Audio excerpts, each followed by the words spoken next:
And then before that,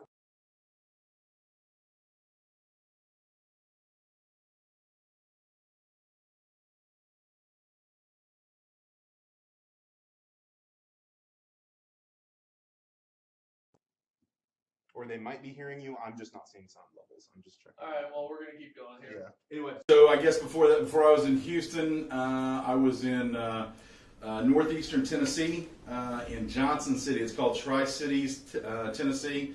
It's right where Virginia, Tennessee, North Carolina all meet up right there in that area. Had an incredible freaking social media class. Really? Who were you doing that with? So Greg Beckman, who obviously you know, sure. Superstar. That's where his main office is. He's got an office in Johnson City. He's got an office in Palm Coast, Florida. And we did a training for about 80 agents, some of the most amazing agents I've ever worked with in my life. There in Johnson City. Yes, sir, real estate.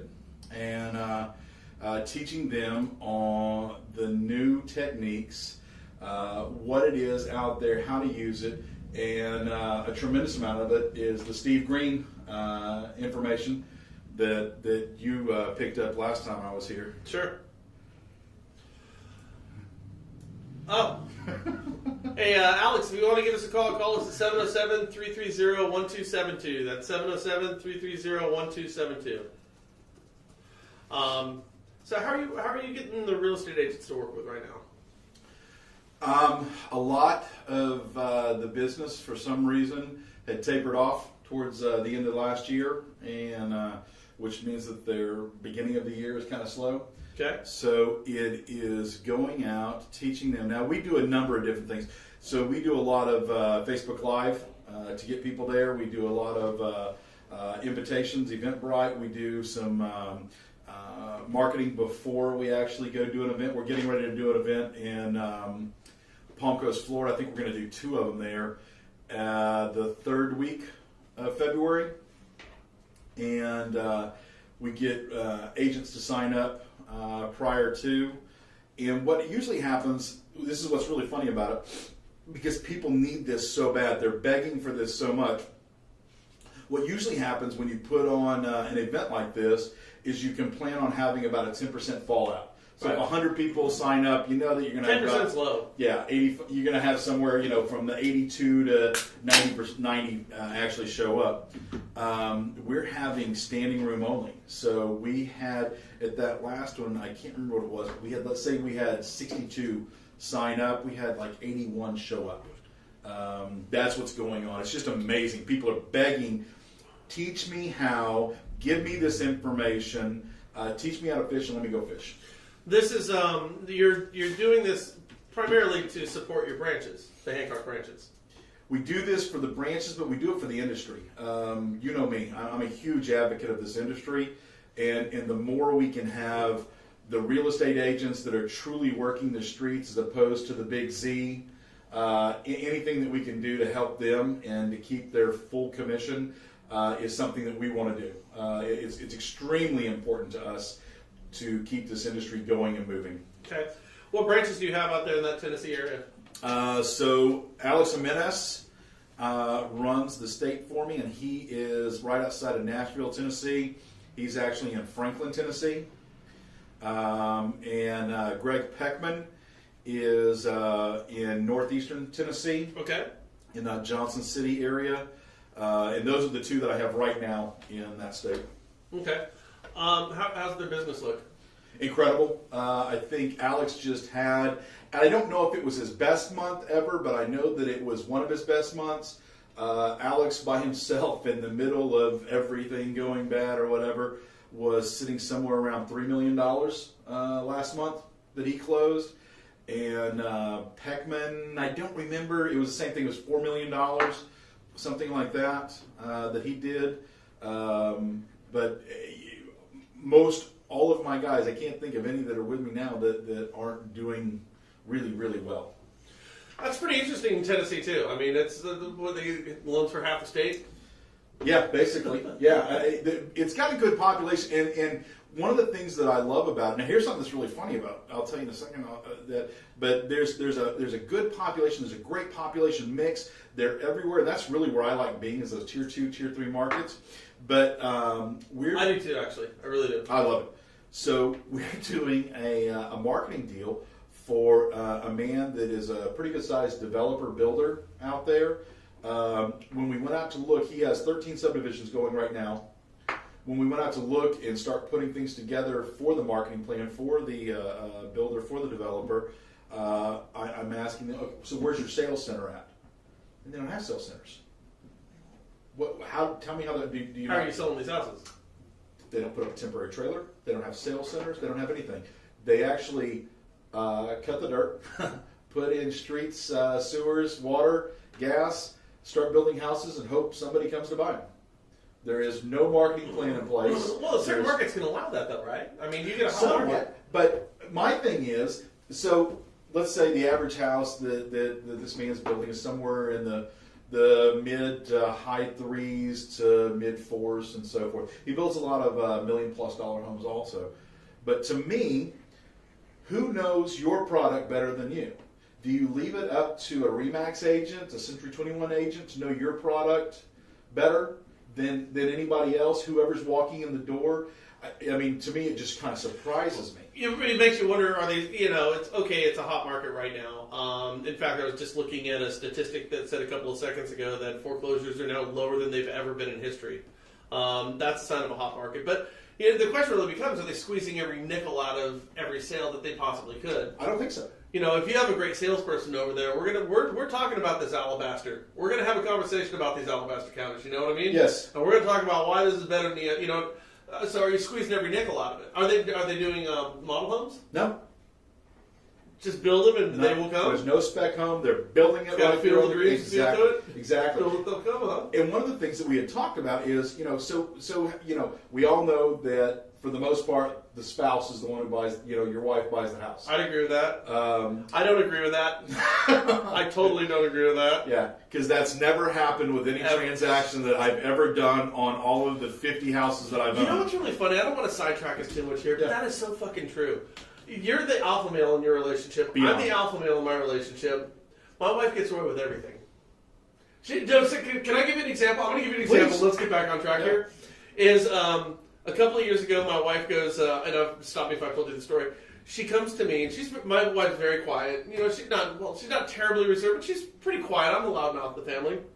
And she goes, I want that ring for Valentine's Day. And she hands me a Tiffany pamphlet, Tiffany, which is just overpriced. Yes. You're paying for the brand. Name. That didn't come out of a different diamond mine. Some poor kid in Africa locked his arms for this diamond too. Okay, so anyway, she hands this to me, and I said, okay. I go, it's Tiffany. She goes, yeah. I go, I'm cool with it, Jen. I go, but you do realize that if we go somewhere else, we can get twice the ring for the same price. She goes, I want that ring. And I said, no. And then I'm thinking about this, because here's how my mind works. And I got a friend who's got a wholesaler out in San Francisco. Yeah. Where you can get a ticket and you get your private showings, yep. And it's just, and you pick out what you want. And you can get it for like a tenth the price. Right. I said, hey, remember when we got married, we went with the Soldati brothers and we went and got this? She goes, no, I want this ring. So at this point, I'm starting to have fun with it. So I tell her, let's go to a pawn shop. How'd that go over? We'll get a hell of it. And there's not an ounce of me that's kidding, because a wholesaler, a pawn shop, anybody not called Tiffany, all beats that price. Agreed. Okay? So, and my wife goes, and here's how she responds. She goes, well, I don't need the ring. If you don't think I'm worth it, that's fine. It's game over. There's nothing you can say. So when you say it's the wife that buys the house, we're going to have some people come, chiming in and say, no, that's not the case. Bullshit. That is the case. That's always the case. It's always going to be the case. It always has been the case. If it was up to you and I, we would live in a 5-garage warehouse that maybe had running water and had a place to sleep. Oh, yeah. Neither one of us live like that. No. That's true. That's totally true. There's no ifs, ands, or buts. I live way the freak out in the suburbs. a mile and a half away from my mother-in-law that we see twice a year, so I can drive 37 miles each way to my office because we got to live a mile and a half from my mother-in-law that we see twice a year. Oh, and we just moved recently, and we've got 5,000 pictures we have to hang in the house. Oh, yeah. They weren't getting hung, so I hung 4. Those 4 pictures came down. Forget the pallet. No, forget the pallet clothing. I'm not kidding. I'm not kidding. Before putting other pictures up, before putting the rest of the shit away, before finishing the floors, putting the doors up, painting the place, those fucking 4 pictures came down. Can't we just leave them there to keep them off the ground? They came down. You know why? That was outside of my purview. And my wife told me very clearly that I am not an interior decorator. Work on the floors and leave this to her. No question. Same boat. Prologue, our epilogue here, those pictures are still not hung. But anyways, okay, so I sidetracked you here. So we're talking about the sales centers. One of the things that I just don't agree with is we walk in with our wife. She's the one who finds the house. She's the one who makes the decision on whether this is the house we're going to buy or not. So if there's not a representative from the builder there, and my wife says, can this closet become this? If there's not a representative, then you're asking a real estate agent that has to go back and ask somebody and ask somebody and ask somebody and somebody. So it makes no sense to me that there's not a builder rep there of some kind. Well, it doesn't necessarily have to be a salesperson who works for the builder, but I would think that they would want somebody there when they do the showing that represents the builder when they say, this is the house, we have to move in 4 weeks, this is the house that I want. I do not want those countertops. Can you change those to a lighter color granite? I want somebody right there that can make a decision. So it threw me off really bad, but that's we're going to start doing the marketing program. Well, the other part of it is hold on a second here. These hardwood floors, these are 3/8 or 5/8. They're not 3/8. Yep. These are better floors. They've got twice the warranty. Exactly. They're impervious to everything under the sun. It's got this type of clear coat on it. It's got that. Nobody knows a house like that builder. And and by the way, I think this is very short-sighted, and it strikes me as not anymore. It used to strike me as odd that you would have people that you would expect would understand sales really well who just miss the boat on it. I've seen this from CEOs of large companies down to you expect it from somebody who's maybe a new loan officer, or maybe somebody who's even got enough built-in business to where they're kind of on cruise control with how they're approaching things. They don't pay attention to their sales as much as they should. You almost expect it there, but you don't expect it at the higher rungs of the industry, like somebody who's building, a whole fleet of multi-million-dollar houses, and yet you find that happening. Here's the thing: you know more about the house, you're going to be able to squeeze every dollar out of it. But let's look at it this way: now maybe instead of one person you have wanting to buy the house, you've got 3 people who want to buy it. You have 3 people who want to buy that one house. The price of that house just went up. So how much money is being left on the table as a result that you have a group that doesn't have real efficient sales protocols in place? Not only that, I want to be educated as the buyer, in my opinion, when I go in there, when somebody does go above and beyond, because, building codes are different all over the country. So the one thing I can tell you about my house is my house was built with 2x6 studs instead of 2x4. I want to know that as opposed to the real estate agent that doesn't know these differences. I want to know that, yes, even though this house is too big for me in reality, that because of the efficiencies built into it, my electric bill, my gas bill, any of those are going to be nominal compared to what it is. So if you buy from builder A, your electric bill is going to be $250 a month. If you buy from builder B, here's the reasons why your electric bill is going to be $85 a month with my property. Just things like that. Sure. Now, I understand the benefit of having a 2x6/4 in terms of sturdiness. Mm-hmm. Why did they do that, though? Because that's a lot of extra money. So for my house? Yeah. So my house, you've been to my house. Yeah. So by the way, this isn't a double wide where they put the 2x6s in there. This is a big, beautiful home.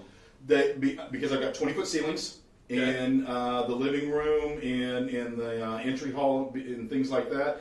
The reason the builder did it is because there's so much vast open space that they felt it better for construction to not have sheetrock cracks, to not have as much movement, as much settlement, things like that. So every house in that little area by that one builder, everything is built with 2x6 studs.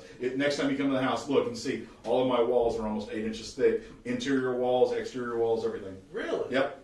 And it makes it more energy efficient because they're putting more insulation in there. More insulation, exactly. Well, that gives you a hell of a lot of room to. That gives you a hell of a lot of room inside there if you ever want to rewire the place too. Oh God, yes. Hey, this is Brian and Johnny. Who do we got here? Yeah, long-time listener, first-time caller. Hey, what's your name?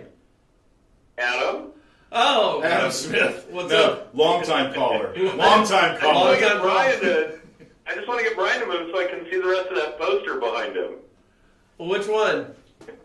You don't have to be Jewish. Oh. Yeah, so Jewish right. you don't have to be Jewish to love Levy's real Jewish rye bread. That is classic. It Especially with your recent rye bread video. Good stuff. Let me introduce, so on the phone is Adam Smith. Adam Smith is a broker out of Colorado and just an absolute freaking powerhouse. This guy not only dominates his area as far as getting mortgages done, he's also one of those guys that gives back so much and helps, teaches, trains people in his industry. He's also got probably one of the greatest follow-up systems I've ever seen, because one thing that you can guarantee, if you're have ever met Adam Smith, if you're in his Rolodex, no matter what, and that's an old word for you guys. Some of you guys don't know what Rolodex means. Adam Smith is going to call you on your birthday. Adam Smith is going to call you every period, just like the guy who did your brother's loan. Sure. Adam Smith is that guy. So he is such an asset to this industry. He deserves the kudos. You said Rolodex. You started getting me thinking about the Dewey Decimal System. Now, I was going to segue, and I'm glad you actually called, Adam. I was going to segue and kind of move this conversation into just a conversation about sales in a very broad sense. I think sales is overlooked in this industry. Yes. I always tell people that sales is the highest and best use of your time as a loan officer or as a real estate agent. It's grabbing that next deal. It's not dealing with the one you have in front of you, but it's ensuring that next month looks good, the following month, the following quarter, the following year looks good. And sales, people think sales is something that you jump in and out of, when in fact, sales is something that builds on what you did the previous day. Yep.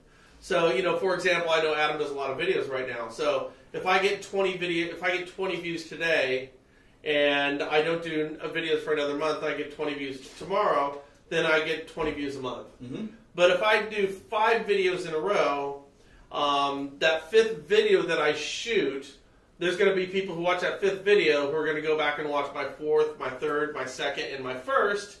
So it's, whereas if I only did one, I'm going to be stuck on those 20 views. If I continue doing videos, that individual post is going to get 50, 60, 70, 80, 90, 100 views, that type of thing.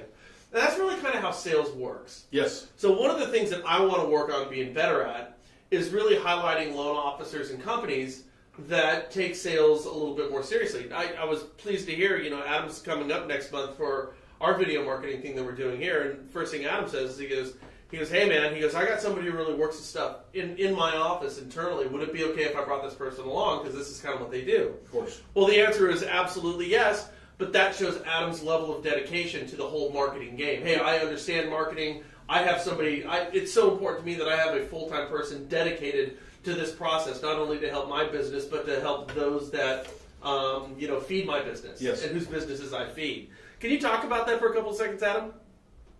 Yeah, I can, and actually she's sitting here listening to you. Oh, cool. You guys get to meet Kelly in March. I guess that's actually only about a month away. Yep. But I think all of it is true. The sales factor of it, well, I think as a good mortgage loan originator, as a good real estate agent, your job is to generate leads. The rest of it is byproduct, closings and inspections and contracts and DTI this and rate lock that is all byproduct of generating business. So the sales aspect of it never stops. And always be closing at a Glengarry Glen Ross, always be prospecting as far as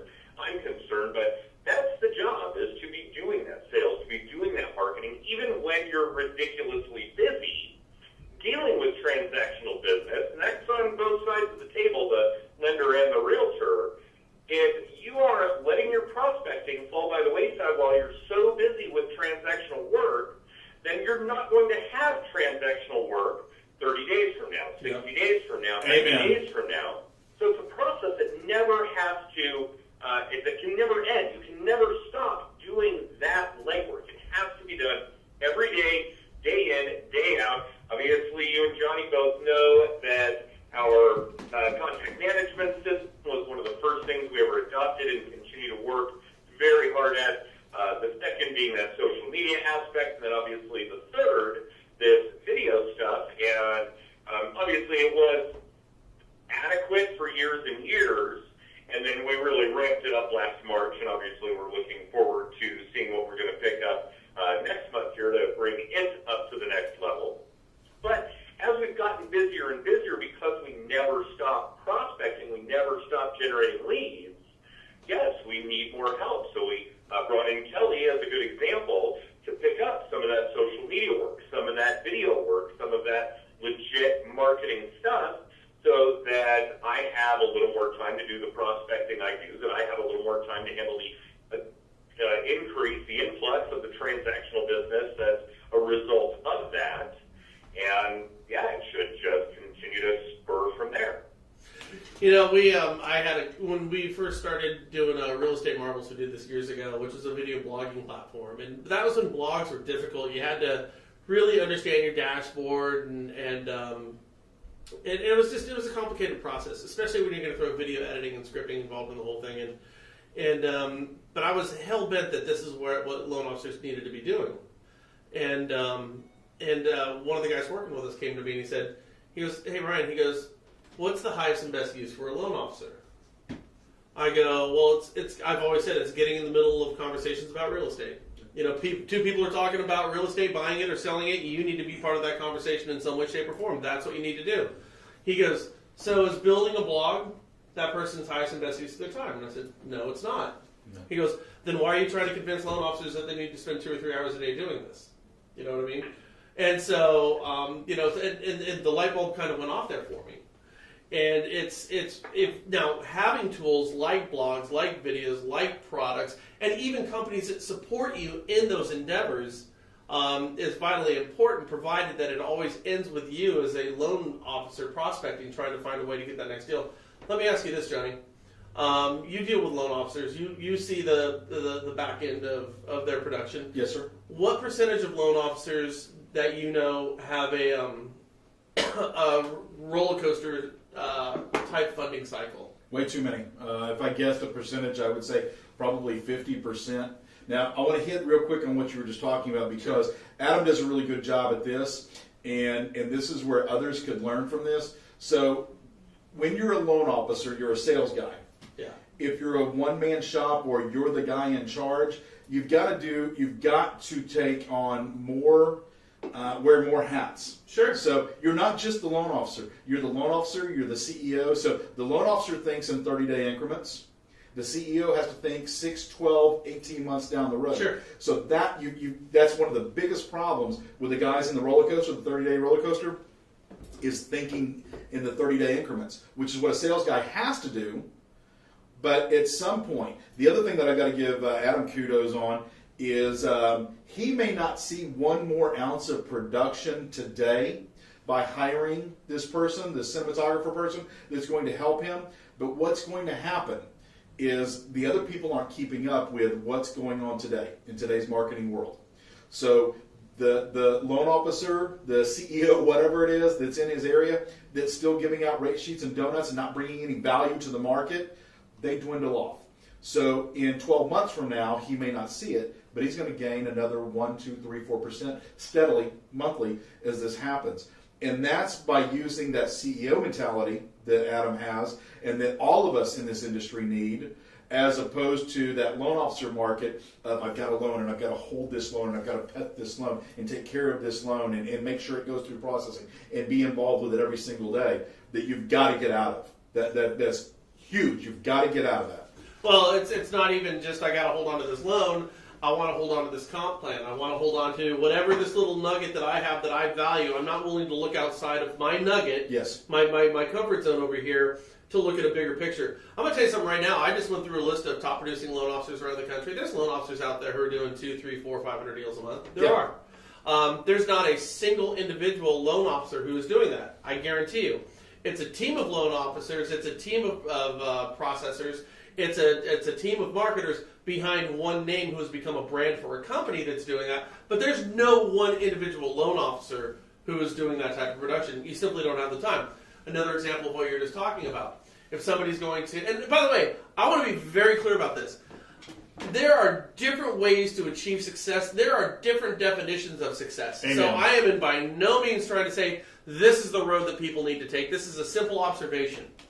But say, for example, somebody wants to become strictly a mortgage broker, which I've always liked that idea. I'm a mortgage broker at heart. I'm a dirty dog when it comes down to it, and that's those are my roots. But anyways, as a mortgage broker right now, if you're going to run a single man or a double man shop, okay, well, you can make more on a per deal transaction. It's going to give you a hell of a lot more leeway to do what you want to do. So you might be able to beat, a guy to the right and the left of you with pricing. Okay, I get that. But now, speaking to Johnny's point, you have to, and I know people doing this right now. Are you processing your own loans? Are you packaging your own loans? What are you doing on your fundings on these? And then more important, or equally as importantly, what about your compliance? There's 5 or 6, and then what about managing an office? So there's 5 or 6 different hats that you have to wear in order to bring that one loan to market. Oh crap! And call reports come every quarter. Right. So okay, that's fine. But if those 5 things are pulling you back from getting loan 2, 3, 4, and 5, well, sure, you made more on that one deal. But are we stepping over dollars to pick up quarters? Are we missing larger opportunity? And that doesn't necessarily have to be the case. I'm using that as an example of how loan officers will maybe not look outside of what their comfort range is, right? And do the things necessary to increase their business. That's a legitimate concern, and Johnny is right. And it's been 15 years since I finally let it all go, but it's the biggest failure I see with loan originators, and when I come back to that, is that they fail to let go of the tasks that are not directly tied to originating loans. I'm a loan originator. I'm not a loan processor. I'm not a call report filer. I'm not a loan rate locker. I am a loan originator, and I have other people that I'm paying to do the rest, so that I'm not squeezing that one file as it's going through processing so tight that it's going to fall out anyway. Maybe it's 1 out of 10, whatever the number is. But how many more loans could I originated in the time I spent babysitting the processor, babysitting the compliance officer, babysitting the people that are merely paid to do another small sect of that job? Amen. That's not loan originating, because that's my job. And this goes back to my initial question here. Do people in sales positions not identify that, and are they not giving the level of importance that sales truly deserves? That's one of the biggest things. This is where I have to pat Adam on the back. Is he understands the importance of what his job is. He's damn good at his job, and he respects his job. That's one thing that I see a lot of guys doing today, that they don't necessarily respect what they do. They don't respect the title of loan officer. They don't respect the fact that you're helping people every single day, and you're being paid a great living for doing that. If you do it correctly, they have this mentality that they're doing this until they can get a Cousin Eddie management position or something like that. And if you look at it, the best paid, the happiest guys are the ones that originate loans and then know what that means and respect and understand what that means. And again, I've got to give Adam a pat on the back for that one, because he does a kick-ass job at that every day. Well, you know what it could be is because I think when people think sales positions, they usually think slime ball. Yes. You know what I mean? And they think used car sales guy. Well, let's think about this for a second. Where do you find sales? Where do people clearly identify a salesperson? All right, you clearly identify them, like right now, I would say the pharmaceutical companies. Okay, they have sales. Everyone talks about the salespeople, yep. and they're viewed as drug peddlers, which they are. car salespeople. Yep. Now, a car salesperson is selling you a product that is depreciating. Okay? So they're selling, a salesman is selling you a product that is going to be ultimately taking money from you, not giving it to you. You have a salesperson in your multi-level marketing bullshit, your Amway type of stuff, your Mona V type of stuff, which is everyone knows when you get the Amway person or the Tupperware person at your house, like, Jesus Christ, my friend sells fucking bracelets. Now my wife has to go to a bracelet thing. So all like sales positions have some negative connotation that's associated with them, right? Okay. So the difference is when you're selling loans, you're selling dreams. Yep. You're selling Needs. your needs, and you're selling investments that historically have always paid dividends. So it's lumped in with all these other suspect type of sales groups. Got it. But what the mortgage loan officer is doing is actually selling something that ultimately and over time is going to benefit that consumer. There's a fundamental difference. But I can see why what you're saying is, you feel a little dirty about what you're doing because I don't want to be the Mona V guy. I don't want to be the used car salesman. Well, you're not. You're selling a true value proposition. But let's think about this for a second. Let's think where sales permeates our life. Okay. When you go to a restaurant, you have a good waitress or a good waiter, you're having fun, you're laughing with them, you're buying more drinks, they're upselling you everything, and when you leave there as a consumer, you're happier, you tip better, and you say, shit, that was a good time. Amen. When you're in a relationship with another person, short-term or long-term, you're telling me sales isn't involved in that? Honestly, you're telling me sales isn't involved in that? No question about that. I would get in serious trouble if I agreed with you and said it's probably cheaper to rent than it is to buy. But I wish returns were a part of that. but sales is. I'm gonna put myself on about a six hour sales cycle at about 10 o'clock tonight, if you know what I mean. Jen doesn't watch this, does she? No, but sales is simply the art of persuasion. And in what type of industry are we not dealing with some form of persuasion? Well, there's somebody, and I can't remember who it was, said there's two kinds of people in this world. People who are in sales and people who don't know they're in sales. Yeah. And I don't remember who it was, but that's one of those to me, one of the greatest sayings ever, because that's the way it is. No matter what, you always have to sell yourself when you're at your job, you're looking for a job, whatever it is that you're doing. One thing that drives me insane, though, about the sales thing is when you hear people say something about that car salesman screwed me. No, he didn't. No, he didn't. He did not hold a gun to your head and say, if you do not pay for this today, I'm going... it's one of those things. So we've got to get rid of that negative connotation at some point. You do, and the best salespeople are the ones who are the most persistent. I've had salespeople who I absolutely couldn't stand, but I ended up buying the product and feeling good about it at the end of the day. Well, we're told all the time that the average person buys between the 8th and 12th contact. Yeah. So the 95% that's not going to make the first 2 or 3 aren't going to get anything. It's that 8th to 12th person that when you find... And you're also, think about this. So you've got human beings making a decision that are so scared to make a decision, you have to kindly take them to that decision. I want to tell you guys something. So this last week, I've decided that I want to talk with great salespeople. Yep. I did. I sat down and I said, I want to talk with great salespeople. The easiest place for me to farm great salespeople is Listing Booster. Now, the reason is because being one of the owners of the product, I can go into the back panels of this thing and I can find out who's doing the production. So I'm not going to trust what somebody necessarily says. I can go in there and see exactly what they're doing. So what I've done is I've decided I'm going to go through and interview all these top producers. And by the way, they're all ass kickers. Every one of them is kicking ass. They're all from different companies. They look different. There's males. There's females. And I'm going through and it basically goes something like this. You generated 9,000 leads over the past 8 months. That's 1,100 leads per month. What the hell are you doing that other people aren't doing? Talk. Okay? And it's not surprising, but it's always the same. I can ask you a question about that. When you asked them that question, I know the answer to this, but I think you need to relay this. Are they not surprised that they're the ones that are getting the phone call? Are they not surprised that everybody's not doing this? Aren't they just, I'm just doing what I'm supposed to do? I had a conversation with a guy on Listing Booster, and I want to talk about time in the sales cycle and how that is the biggest missed opportunity of loan officers and real estate agents. Time is easily the biggest one. But to answer your question directly here, I spoke with a loan officer who was canceling his account. He's on, this thing doesn't work, man. Real estate agents already have it. They don't want it, this, that. He had an excuse for everything, okay? Now, 2 minutes after that call, Lena in my office came up and said, hey, can you call this guy? I go, why? He goes, he's had his Listing Booster account for 6 weeks, and he's got 78 real estate agents in there. So I called this guy up. I shit you not, Johnny. Okay, I shit you not. I go, hey, dude. He goes, hey, Brian, what's going on, man? Hey, love the show. Okay, all right, I appreciate that.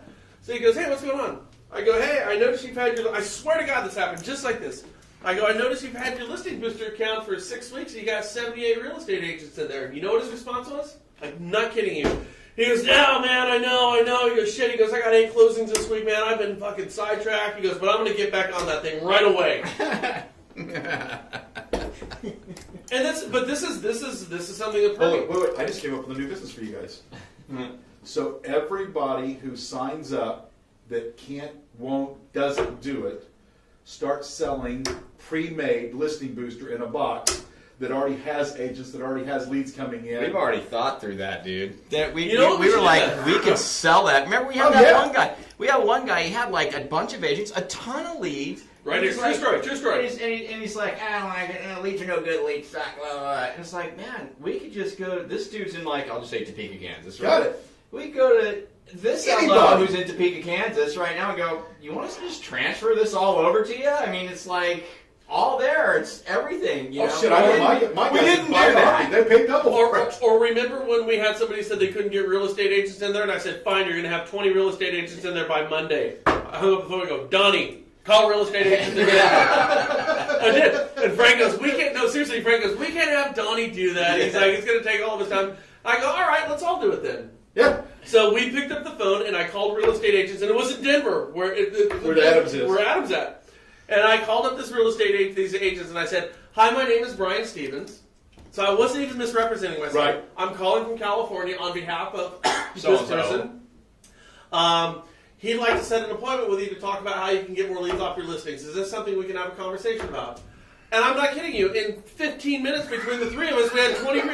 We called the guy up. We said, "All right, we filled your schedule for the next 2 weeks. Here's all these agents that you're meeting." Yeah, but now I got to go buy him coffee. And I got to talk to him. He didn't do it. It was met with it fell on deaf ears. Okay, really. But here's my point I wanted to make: time in the sales process. This is the biggest lost opportunity on salespeople that I see. And this was one of the many recurring themes of all top-producing loan officers. And Adam was talking about this a moment ago, and I'd like you to talk a little bit more about this. But, you know, you go... Yeah, we got Adam on. So you go to somebody and you say, okay, buy this book. And this book is going to help you. And the person says, well, you're telling me to buy it right this second. I'm not ready to buy the book. I want to think about it for a few minutes. Then they go home and they stew on it. They say, you know what, that is a really good book for me. I'm going to get a lot out of that book. Now they come back to me, right? But I'm long gone. What was that guy's number? What was that guy's name? So then they go buy the book from somebody else. Yep. Okay? So when we deal with a lead, we are always thinking of that lead in our own selfish time frames. Yep. You know, well, wait a minute. This isn't a good lead because they don't want to buy a house when I want them to buy a house. You know, I think we saw a Google analytic that you just spoke about. You engage, 7 or 8 people before you buy. When somebody actually engages the person, they're 70% down the road in the purchase before they actually engage. So the question you have to ask yourself, if you're generating the leads and if you're spending the time, why would you only go that far to drop the ball when you've got them interested to move on to somebody else who, by the way, they're not ready to buy either yet? Yep. So what's the point? So time, to me, is the biggest lost opportunity. Do you agree with that or disagree with that, Adam? No, I agree with that. Now, what steps do you take to stay in front of people? Are you using any CRMs or anything in particular? Or what do you do to stay in touch with prospects before they turn into your bona fide clients? Phone. The phone. The phone. That's a good one. Pick up the- Tried and true. pick up the phone, there's money at the other end of that line. Tried and true.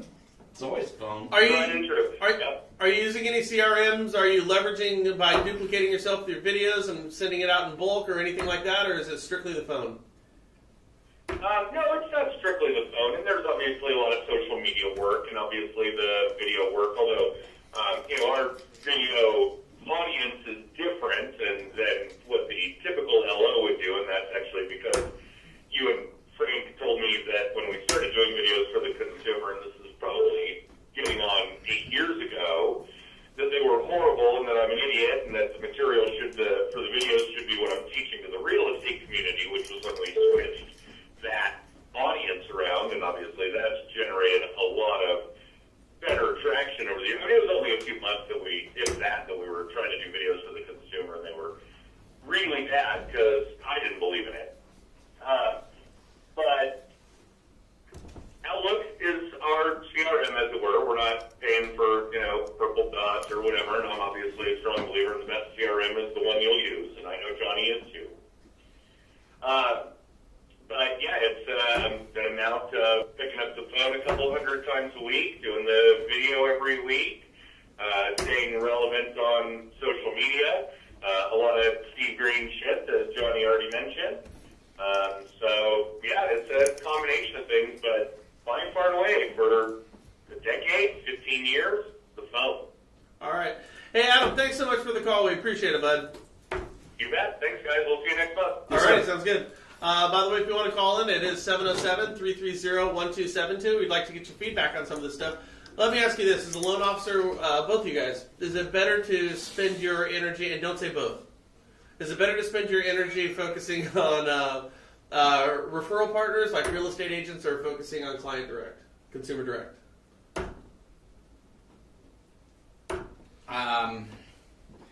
Oh, God. If you can't say both, then you got to pick one of those. And like saying you can only call one, which one are you going to call? Or how about this? 50-50, 60-40, 30-70? I can answer that. And again, this is my job as the loan officer to find the right agents, because stats are 1 out of every 263 people walking in the U.S. or as a real estate agent. Then I'm going to go with real estate agent because I can bring more value to the industry, which in turn goes to the consumer, than without that licensed real estate agent. That's my personal belief, and that I would go with that. You just submitted what I want to say. What about you? I'm kind of in the same boat on this one because in my practices, I always found it really effective to try and reach out to about 100 to 200 people in my past client database a month. Right. So, but that is only going to result in basically 5 to 8 phone calls a day or so on a weekday. But my main focus was definitely more in the industry, up with the industry partners, and that's in cases a lot of things. That's status calls. You know what I mean? The loan's going through. I'm calling the listing agent. I'm calling the selling agent. I'm calling the escrow officer. Yep. I'm calling the consumers. I'm calling the people who are involved in the transaction. That involves going to the stupid board breakfasts, and making myself known. It just there's more energy that got put into, I think, the real estate side. You know what though? I mean, at the end of the day, that's just what I did, and that seemed to work. But I don't have the data to support the other way. You know what I mean? So maybe the other way does work well or better. I don't know. Well, never tried it. Well, how about this? Let's just break it down to its simplest form here. If I call one real estate agent, if I have the capacity to make 10 phone calls a day, I can call 10 clients a day, and I'm in touch with 10 people. Yeah. Or I could call 10 real estate agents who could each then call 10 people a day. Right, true. So now I'm affecting 100 people or 10 people. True. Yeah. I've always said a good loan officer understands that he needs to affect his database. A great loan officer understands that he needs to affect other people's databases. So I think you're better off, targeting real estate agents and other referral partners. It does come down to both. You have to do both. Sure. Right, but you certainly do want to put good, effective effort into your real estate partners because at the end of the day, they're out there looking for people. You know what I mean? There's guys you want to be in touch with, that's for sure. Well, it kind of comes down to the question that you ask all the time, and I see you ask is if you took a top producer and they happen to be in San Francisco, California, and you dropped them off in Charlotte, North Carolina, they would still be a top producer. What would you do day one? And I'm going to bet that's going to be the same type answer. Right. Well, you get people, like Greg or Chad. Chad Prio, Greg Beckman. And by the way, there's a whole bunch of them on here, too. Stephen Brand would be another one. I see him up there. Yeah. Oh, by the way, Stephen Brand called me up, and he sees these videos I'm putting out. He goes, hey, man. He goes, where do my leads stack up against all these other people? He did. Salespeople are Competition? What? They're not competitive at all. I love it. And by the way, his numbers are great. Oh, yeah. There's no question. His numbers are great. He's a beast. And the funny thing is, I go, yeah, you tighten this up, you fine-tune over here. I said, you'll be in the top 5% here in no time flat. I guarantee that dude's going to be in the top 5. I bring that up for this reason. There's two things. Yes, you take a great producer, you change his market, he's going to be a great producer in a different market. You take a bad loan officer, put him in another market, a change of scenery is not going to change shit for him. It's nothing. Because the assumption is with that bad loan officer and by the way, it's always the same. It is always the same. It's a victim of circumstance mentality. This is not my fault necessarily. If only. No. And the great loan officer is never going to find excuses for shortcomings. They're going to correct them. Right. By the way, of all the people I've called for a listing booster to do an interview, hey, Johnny, will you do me a favor? Will you stop producing loans? Will you? No, for a moment. Okay. Will you take time out of your busy day to give me your focused attention so I can suck energy and intellect out of you to share with other people? That's really what I'm asking. There's no doubt in my mind. Did any of them say, I don't have time? Not one. Because that's the mentality. That's who top producers are. One of the things, and I need to introduce you guys to this guy.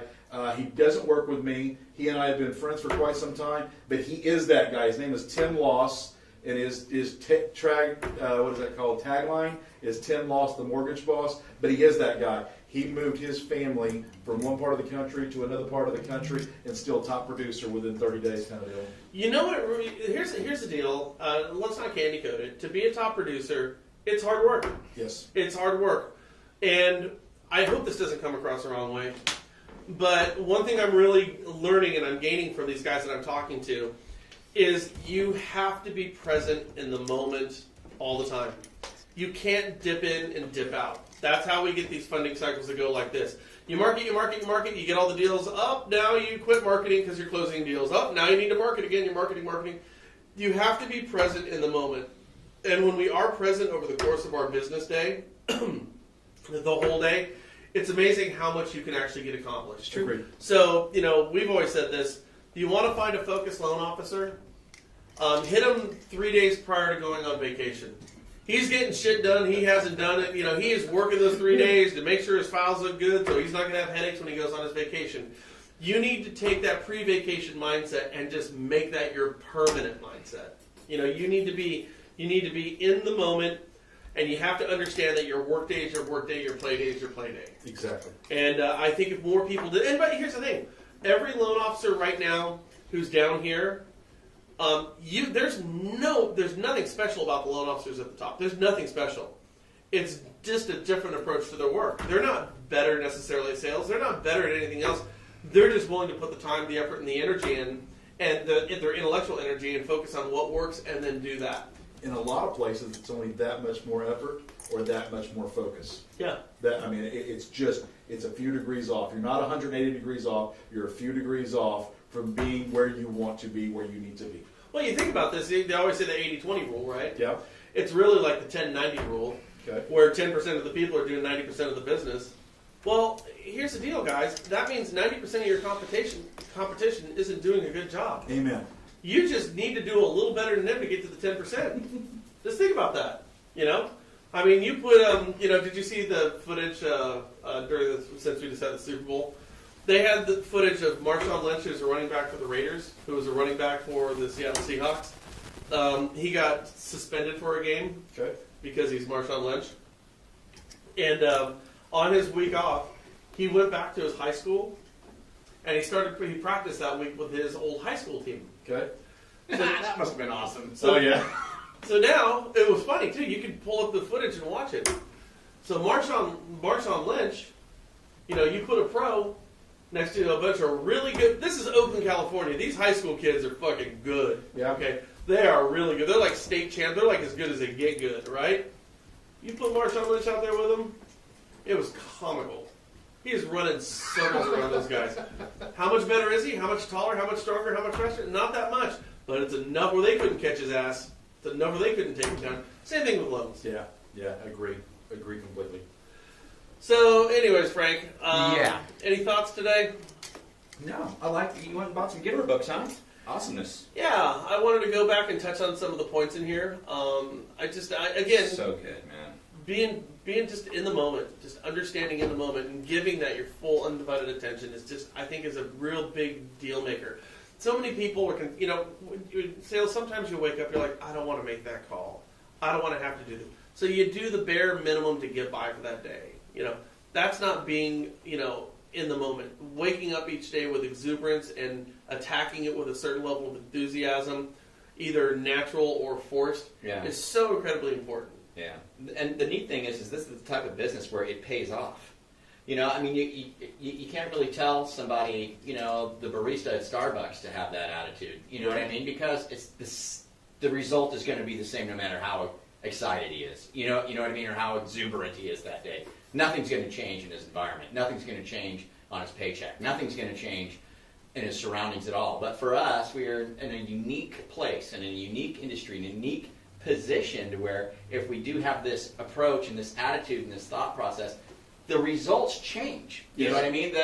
Your surroundings change. Your paycheck changes. Everything changes. Yep. You know what I mean? So it's really cool to be in this industry. Your lifestyle, the happiness you have at home. it all changes. Everything, yes. Yeah, it's really impacted by that. Directly impacted by that. No question. And when you are in the moment and you're talking with somebody, you can read that. It comes across. It conveys so clearly. Take somebody like every good salesperson is like this. Take somebody like Barry Habib. Yep. Okay. So Barry's worth not as much money as God, but probably pretty close. All right. Barry's he's hanging out with the New York Yankees. Yeah. He's financed Broadway plays. Yeah. He's been to the top of the mortgage industry. $2 billion in originations. Yeah. So look at this. You know who Barry is to me and you? We're this. We're little guys. Yet when you sit down and talk with him, you are the only person that matters at that point. Correct. You get this undivided attention. Carl White's another one. Carl White will sit there and he'll look at you like this. Huh. Like what you're saying is like the first time he's ever heard it before. It's the most amazing fucking thing that's ever come out of anybody's mouth. And he's doing this. He's giving this to you. Then he goes like this. He goes, like he's pondering all this brilliance that he just said. Let me ask you something. What do you say? What do you suppose? Do you think? And it's all, and you're just waiting there because you want to talk because now you're brilliant. Fuck yeah, I want to hear what comes out of my mouth. I never realized I was brilliant. Then he asks you a question, and then you answer that question, but it's a framed question, which ultimately puts you more in his web. Which is, by the way, this is just great sales. He's engaged in the moment with you. And when you have that... You're the only person in that room. Right, you want to work with that person. Imagine if our loan officers and our real estate agents took this approach. We read an article this is a couple of years ago, where there was a computer algorithm, okay? And consumers who were buying houses, they plugged in there, they asked them a bunch of questions, they plugged it in, and that algorithm, this computer, went and found the houses that met what you liked as a consumer. Okay? Oh, I remember when y'all did this story. Yeah. And then they took real estate agents and they gave the real estate agents those same consumers and said, okay, go find houses that these consumers want. The computer beat them every time. Yep. Every single time. That was funny. It beat the realtors every time. The consumers at the end of the day say, I like these better than those. Because when they asked those real estate agents, they were not in the moment listening to what those consumers actually had to say, and they went and found houses that they liked, not what the consumer was asking for. In the South, we have a saying, God gave you 2 ears and 1 mouth for a reason. Shut up and listen. Yeah. And that's exactly what it is. One thing I want to touch on real quick before we move on or whatever is You were talking about Barry Habib. You're talking about Carl White. Yeah. One of the things is you guys never talk about yourselves, kind of deal. One of the things that I know for a fact is not only were both of you top producers, you were mortgage giants, but there's one thing that I know is being me every single day. I know that if I ever need, as long as you guys aren't recording, as long as Barry's not recording, as long as Carl's not on stage, that I can pick up my phone and I can dial that number and you're going to answer that phone and help me, talk to me, whatever it is at any given time. And that's, to me, that's one of the definitions of where you can tell the not-excused, successful people from the others. Right. You know, and that's, for me, it's always been that way. You guys never talk about yourselves. You never talk about how incredible impacting you did in this market and what you do every day for this industry, just like Carl White, just like Barry Habib. Sure. And you find the same thing, by the way, with your top producing loan officers out there. Every day. Every day. It's just who they are. As long as Beckman's not on the phone, as long as Prio's not on the phone, as long as Alex, Brand, any of those guys aren't on the phone, I can pick up the phone and call them, and they're happy to hear. Well, you know what's funny? Is you said, I bet you all those loan officers, they all agreed to give me their personal time. Yeah. And they absolutely did. One took a day to get back to me. Greg Beckman took a day to get back to me. Okay. And Greg Beckman, the first thing he said, he goes, hey man, sorry it took so long to get back to you. He goes, I'm really swamped right now. Which, by the way, he's closing 25 loans this month. Yeah. And you know, as a loan officer, your most miserable months are your busiest months because you have so much stuff going on, and it's hard to juggle 25 balls. It's easy to juggle one or two. But the point is here's a guy who truly was busy, and he thought getting back to me a day later was like, hey man, sorry about that. What's embarrassing? I clearly would have gotten back to you earlier. Yeah. However, this guy is legitimately swamped all day, all night with his work, and yet he still found time. He found a way to peel away time to give me his undivided attention and do it graciously. One thing about Greg Beckman that I can tell you is he is extremely structured. So it's not to the point to where he is in the core, but it's not to the point to where he calls the 40 real estate agents every Monday, so he can't talk to you, one of those things. But everything in his life is structured. There's a reason for everything. Some of the things that he does that others should do, others should listen to, is he meets with every client, he talks to every client, but he takes 0 applications. His assistant takes care of the applications. His assistant makes sure things like this. He's on top of everything, so he's extremely structured. So when you called, that was his real estate agent time. That was his title company time. Whatever that was. And then in the morning when he returns his phone calls from 6:30 a.m. to 10:30 a.m., that's when you get your phone. Right, and I want to explain for anyone who's watching right now, it was extremely gracious because I actually understand how busy this guy is. You know, I mean, there's no ifs, ands, or buts that he was going to call. Oh, no. You know, it was extremely gracious when you consider, you know, the amount of time he's spending in order to keep his production levels where they are, which is just insanely awesome. And that's what you're always finding with top producers. And it's the coolest thing, and it's always the same thing. It's the guy who's got time to lean, who doesn't have time to call you back. That's, you know what I mean? I don't know. I don't really feel like talking with you right now. Well, it's not always about you. Someone's getting bad reception. I think it's going to rain later. Too funny. So, anyways, Monday, what do we got going on for the rest of the week? You and me are busy just making things happen. That's good. That's Amen. I mean, we got all kinds of things going on. It's good stuff. Well, hey, listen, guys, we'll let you go. We've been at this for a little over an hour. We got Johnny Fowler here. We're probably going to have you the next couple of days, so make sure you tune back in. Share this with other loan officers or real estate agents, and always be like your feedback.